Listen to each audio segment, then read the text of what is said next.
Usually when we talk about a medical diagnosis, there's this expectation of precision, right? Like it's engineering or something. Right, it's very binary. We like things to be clean. Exactly. You break your arm, the x-ray shows a jagged white line, and the doctor just points at it and says, there it is, But broken. yeah, visible and easily categorized. But then you step into the world of stress and anxiety and the actual physical toll it takes on the human body, and suddenly that x-ray machine feels completely inadequate. Oh, completely.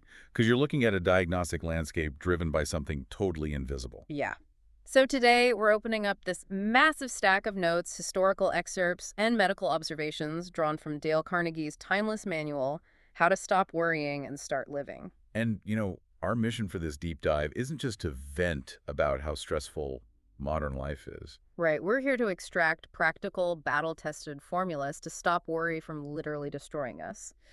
So, okay, let's unpack this, because the physical toll of anxiety we're looking at here is just absolutely shocking. It really is. I Yeah. mean, you look at the warning from the Nobel Prize-winning physician Dr. Alexis Carrel, and he does not mince words at all. No, he says that business people who don't know how to fight worry die young. And that isn't just dramatic rhetoric, right? It's backed up by hard data. Yeah, like that Mayo Clinic study, they looked at 15,000 patients with stomach disorders and found that 4 out of 5 of them had absolutely no physical basis for their illness. None at all. The fear and the anxiety were literally causing physical stomach ulcers. If we connect this to the bigger picture, we see that worry isn't just a fleeting mood or some modern inconvenience. It functions as a highly destructive emotional disease. It's actively altering your gastric juices. Right. It spikes your blood pressure. It fundamentally breaks down your nervous system. But fortunately, we aren't left without a cure. Thank goodness. Yeah. What we're analyzing today is essentially a collection of successful, time-tested recipes to cure this emotional disease. If you follow the mechanics of these recipes, you can actually rewire how your body responds to stress. But before we can use those techniques, we really have to understand the trap, Worry almost always drags us backward into the past, or it launches us forward into the future. Yeah, it practically never lets us just sit quietly in the present. There's this foundational rule about time management in the mind that comes from Sir William Osler. He was the physician who helped organize the Johns Hopkins School of Medicine. Oh, right, the ocean liner story. Yeah. He was giving a talk to a group of Yale students, and he explained this concept he developed while crossing the Atlantic on this massive ship. He noticed the captain could just press a button, and these massive iron doors would instantly slam shut. Right, dividing the ship into watertight compartments. Exactly. So if one section flooded, the ship wouldn't sink. Osler told these students they needed to engineer their minds the exact same way, by living in day-tight compartments. It's such a brilliant mechanical metaphor for a psychological necessity. I mean, think about how a bulkhead works on a ship. It completely seals off a catastrophic breach so the rest of the vessel can stay afloat. Osler meant that you have to press a mental button and just shut the iron doors in the dead past, the yesterdays that are gone. And then drop a metal curtain on the unborn future. Exactly. Yeah. Because the load of tomorrow, added to the load of yesterday, carried today, is what makes the strongest person falter. The human mind is really only designed to handle the weight of today. Which, that makes perfect sense logically, but it's incredibly hard to do in practice. Oh, absolutely. There's this story about a World War II soldier named Ted Benjamino that really drives the physical reality of this home. He was a Graves registration officer. Which means his job was to handle the casualties. Yeah, gathering their personal effects, maintaining the records. You can just imagine the psychological weight of that. Unbearable. The emotional and physical stress was so overwhelming that he developed combat fatigue and this incredibly painful colon condition. He actually lost 34 pounds. Wow.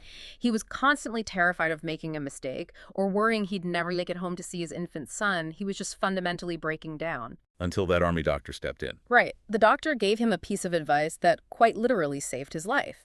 He told Ted to stop looking at the war and start looking at an hourglass. And the mechanics of an hourglass perfectly illustrate cognitive load. How so? Well, the doctor explained that thousands of grains of sand sit in the top glass, and they all pass slowly and evenly through that narrow neck in the middle. Right, one by one. Exactly. If you try to force more than one grain of sand through that narrow neck at once, you're going to break the hourglass. Oh, wow. The doctor told Ted that his unending tasks and his paralyzing fears were just like those grains of sand. If he didn't take them one at a time, just letting them pass through the day slowly, he was going to destroy his own physical and mental structure, Yeah. one grain of sand at a time. It's like trying to run a computer with 50 heavy applications open at once. Yes, Perfect analogy. the CPU just overheats and crashes. You have to force quit tomorrow and force quit yesterday to let today's program run smoothly. But, I struggle with this concept a bit, if I'm being honest. Why is that? Well, if I just stop thinking about tomorrow, am I not just being irresponsible? Doesn't this mean we stop preparing for the future entirely? Not at all. And that is a crucial distinction to make. Planning for the future is highly constructive. It's the anxiety about the future that's destructive. Okay, so planning versus anxiety. Exactly. The difference between good thinking and bad thinking is that good thinking deals with cause and effect. It leads to logical, sequential planning. Bad thinking skips over logic and just leads to tension and nervous breakdowns. That makes sense. Like Admiral Ernest J. King, who directed the U.S. Navy during the war. He actually had a philosophy on this. He said he supplied the best men with the best equipment and gave them the wisest mission. After that, his part was done. Right, he couldn't control what happened next. Exactly. If a ship was going to sink, he couldn't stop it by just fretting in his office. He had to work on tomorrow's problem rather than agonizing over today's unchangeable reality. Constructive planning is an action. Anxiety is just friction. Action versus friction. I like that. But forcing yourself to stay in the present day only works if today is relatively safe, right? Sure. What happens when today is the day everything is actually falling apart? We have to transition from just isolating the present to directly confronting a crisis. And that's where Willis H. Carrier comes in. Yes, the engineer who founded the air conditioning industry. As a young man, he was installing this brand new gas cleaning device in a plant. It was a $20,000 project, which was an absolute fortune back then. Huge money. And the machine was failing. Carrier was so stunned and panicked that his stomach was physically twisting and he couldn't even sleep.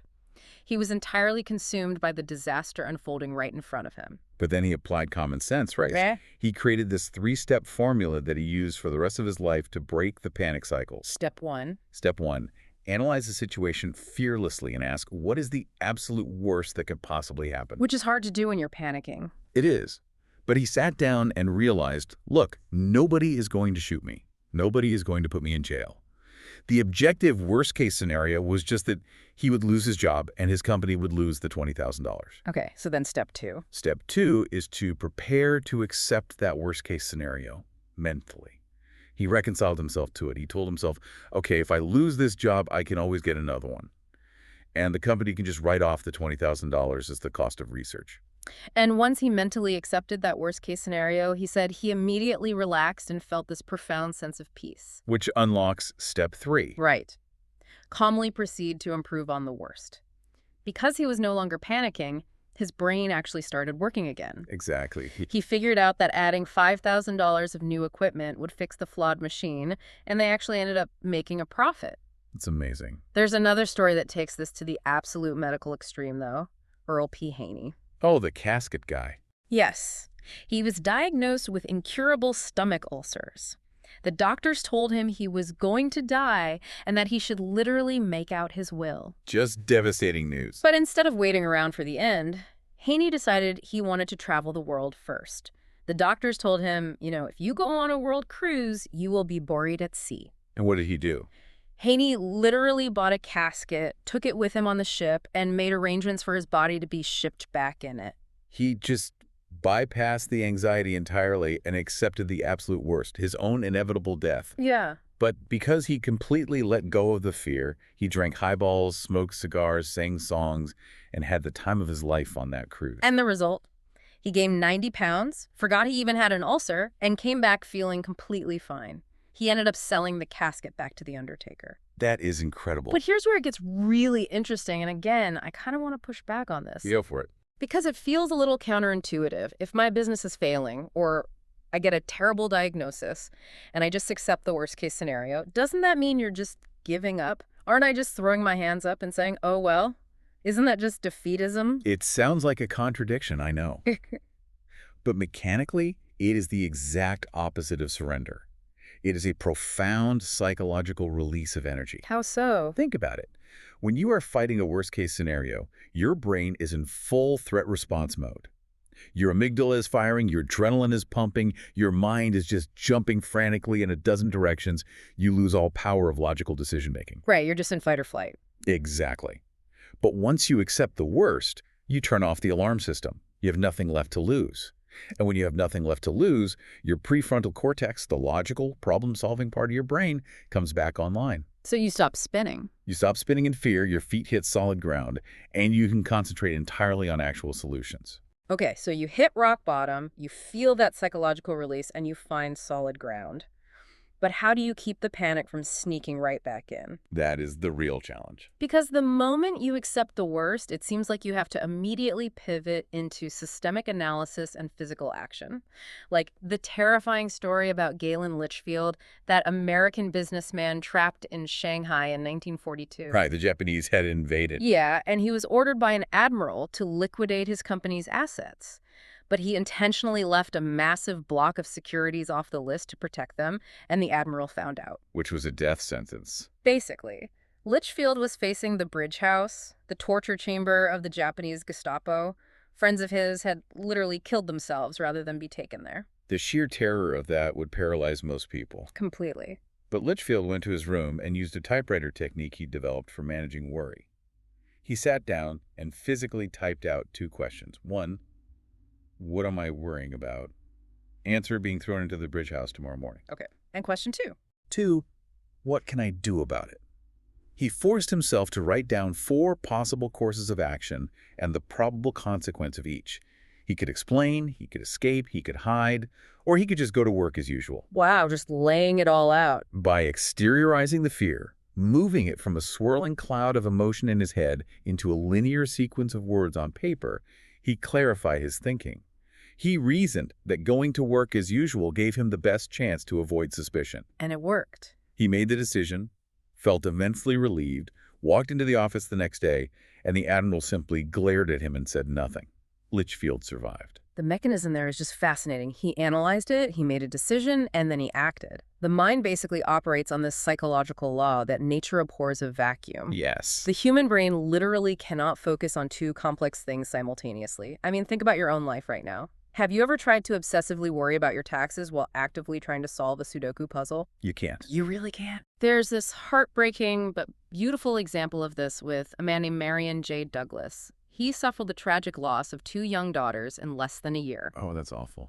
He was paralyzed by grief. He said his body felt like it was clamped in a vice, but he had a 4-year-old son left who begged his dad to build him a toy boat. So Douglas spent 3 hours meticulously building that wooden boat, and he realized those 3 hours were the first moments of mental peace he'd had in months. Wow. Why? Because the spatial and logical demands of building the boat completely occupied his brain's bandwidth. And that is the core mechanism of what psychiatry calls occupational therapy. It's about cognitive load. The emotion of worry is driven by this primeval, dynamic jungle energy. Like your body is preparing to fight a tiger. Exactly. But there is no tiger. If your mind is like a massive motor operating without a load, it will just race faster and faster, threatening to burn out its bearings or shake itself to bits. The remedy is to get completely occupied doing something constructive. Action is the physical load that stabilizes the motor. I love that analogy. And you see it applied in business, too. Leon Shimkin, this major publisher, he used to spend half his day in stressful, wandering meetings where everyone just worried out loud about failing projects. Just spinning their wheels. A massive drain on the company's motor. So he instituted a rule. He forced his employees to answer 4 factual questions before they could even bring a problem to him. What were they? What is the problem? What is the cause? What are all possible solutions? And what solution do you suggest? It drastically reduced meeting times because it forced action and analysis. Right. It loaded the motor instead of letting it spin. Precisely. It forced his team out of the emotional loop and into a logical framework. But action is great when there's a clear path forward. What about the stuff we absolutely cannot change? Right. The past, the inevitable, or things completely out of our control. For those, we have to apply math and strict boundaries to protect our peace. Like the law of averages. Yes. Jim Grant was a fruit distributor who actually cured his stomach ulcers by looking at the data. He was constantly terrified that his freight trains full of fruit would crash, ruining his business. So what did he do? Finally, he sat down and asked himself a logical question. How many cars have I handled over the years? About 25,000. How many had actually crashed? Maybe 5? Oh, wow. He realized the odds of a crash were 5,000 to 1. By looking at the math, he let the law of averages do the worrying for him. It's about accurately assessing risk rather than inflating it. Another brilliant boundary is putting a stop-loss order on your worry. A stop-loss order, like in trading. Exactly. Yeah. Charles Roberts was an investment counselor who used this concept in the stock market. If he bought a stock at $50 a share, he put an automatic sell order at 45. He firmly capped his potential loss so he wouldn't lose his shirt if the market tanked. Smart. But eventually, he started applying this to his personal life. He had a friend who was perpetually late for lunch, which used to drive Roberts crazy with annoyance. I know the feeling. Right. So he put a stop-loss order on the friendship annoyance. He decided he would wait exactly 10 minutes, and if the friend wasn't there, he would simply leave. He set a firm limit on how much anxiety a situation was actually worth. It's like setting a strict budget for your emotions. Think about it. If you wouldn't pay $1,000 for a mediocre cup of coffee, why are you paying a week of your own sleep over a snarky email from a coworker? Exactly. You have to set a stop loss on your mental currency. Refuse to pay more for a stressor than it is actually worth. This raises an important question, though. If you look at it, how much of our suffering is caused not by our actual circumstances, but by our stubborn refusal to accept them? That's a great point. Yet the tragic story of Leo Tolstoy, the author of War and Peace, is one of the most famous and venerated men in the world, yet he and his wife lived in a veritable lunatic asylum of their own making. Why? Because they paid too high a price for their whistle of self-justification. They held lifelong grudges, they kept secret diaries just to blame each other, and they refused to ever say enough. Oh, that's exhausting. The cognitive dissonance and the sheer mental energy required to maintain that level of resentment destroy their lives. Contrast that with the concept of cooperating with the inevitable. Right.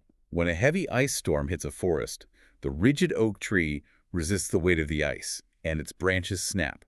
The willow tree bends under the weight, yields to reality, and survives. Bend like the willow, don't snap like the oak, and whatever you do, don't saw sawdust. Don't saw sawdust. There's a great anecdote about a high school teacher, Mr. Brandwine. He brought a glass bottle of milk into his classroom, put it on the edge of the desk, and intentionally smashed it into the sink. Just shattered it. Yeah, he told the stunned kids to look at the wreckage. Don't cry over spilt milk, it's down the drain. All the fussing, all the anger, and all the anxiety in the world won't bring one drop of it back. Because you can't saw sawdust. It's already been sawed. You literally cannot change the past. And when it comes to the inevitable future, there's the example of Booth Tarkington. He was an incredibly famous author who started losing his sight. His absolute worst fear was coming true. Terrifying. But instead of snapping like the oak tree, he cooperated with the inevitable. He actually greeted the floating spots in his failing vision cheerfully. He would literally say, "Hello, there's grandfather again. Wonder where he's going on this fine morning." That is just wild. But Tarkington proved a profound biological and psychological truth. When we stop fighting the inevitable, we release the massive amount of energy we were using for resistance. Oh, right. We can then redirect that exact same energy to create a richer life. He went through dozens of agonizing eye operations and later said he wouldn't exchange the experience for a happier one because it taught him the power of absolute acceptance. So once we've swept out the sawdust of the past and we stop fighting the inevitable and we've put a stop loss on our daily annoyances, we suddenly have this newly emptied space in our minds. Right, and it can't just remain empty. Exactly. What fills it? The sources make it clear that it has to be filled with a deliberate, authentic, and grateful perspective. The Roman Emperor Marcus Aurelius summed it up beautifully in just 8 words. Our life is what our thoughts make it. The psychologist William James offered a very practical trick for implementing this, actually. He noted that action and feeling go together. You can't just instantly will yourself to feel happy if you are depressed. Right, you can't just flip a switch. But you can control your physical actions. So if you lose your cheerfulness, the fastest way to get it back is to sit up, smile, and act as if cheerfulness is already there. The physical action will trigger the emotional response. It's incredible how the body leads the mind. And this perspective extends to how we deal with other people, especially when we feel wronged. Yeah. There's a powerful warning here about the high cost of getting even. Lawrence Jones was the founder of the Piney Woods Country School, which was dedicated to educating young Black students in Mississippi. One night, a white lynch mob dragged him up a road, put a rope around his neck, and literally lit faggots under his feet. It's horrific. They demanded he speak before he died. But Jones didn't plead for his life, and he didn't curse them. Instead, he passionately pitched his school and his cause to educate these kids. Wow. He spoke with such conviction and purpose that the mob didn't just let him go. A Confederate veteran in the crowd actually passed a hat, and they collected $52 for the school. That is unbelievable. Years later, when asked if he hated those men, Jones said he was simply too absorbed in his cause to hate anyone. He refused to let his enemies control his internal emotional state.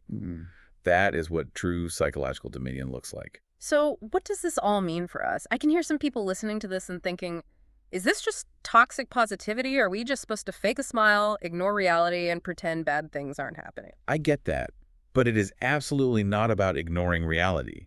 It is about dominion over the self. We have to recognize the critical difference between concern and worry. Concern is realizing what the problems are, analyzing them, and taking calm, logical steps to meet them. Worry is just spinning in maddening, exhausting circles. By deliberately choosing our thoughts, we quite literally change our physical capabilities. How so? Well, there is a psychological experiment detailed in the material where hypnotized men were told they were weak. Under that belief, their grip strength dropped to just 29 pounds. Okay. But when those exact same men were told they were strong, their grip strength shot up to 142 pounds. That is a 500% increase in physical power, based entirely on what they believed about themselves in that moment. That is not toxic positivity.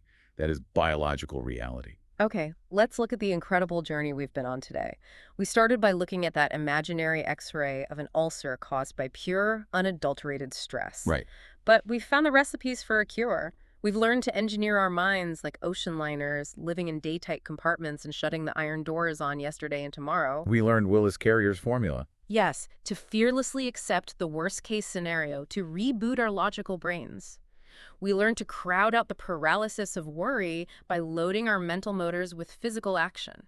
We decided to refuse to saw the sawdust of the past, to set strict budgets on our emotional spending, and to bend like the willow rather than snap like the oak. And as we close, there is one more layer to this that is truly profound. What's that? Consider this. What if your worry isn't actually a weakness, but a misplaced superpower? A superpower. The sources tell us that worry is just raw, primeval jungle energy spinning out of control in a modern vacuum. Yeah. You have this massive, incredibly powerful engine inside you. If you leave it idling in the driveway, it will shake the car to pieces. Wow. But if you put it in gear by finding a cause bigger than yourself, just as Lawrence Jones did, or by pouring it into a new purpose like the father meticulously building that toy boat, you don't just stop worrying. You become an unstoppable force of nature. Your greatest anxieties could actually be the exact fuel you need to change your life if you just put them to work. The very thing that is making you sick could be the engine of your success. That's amazing. Thank you so much for joining us on this deep dive into the source material. We hope you take these time-tested tools and put a stop-loss order on your own worries today. See you next time.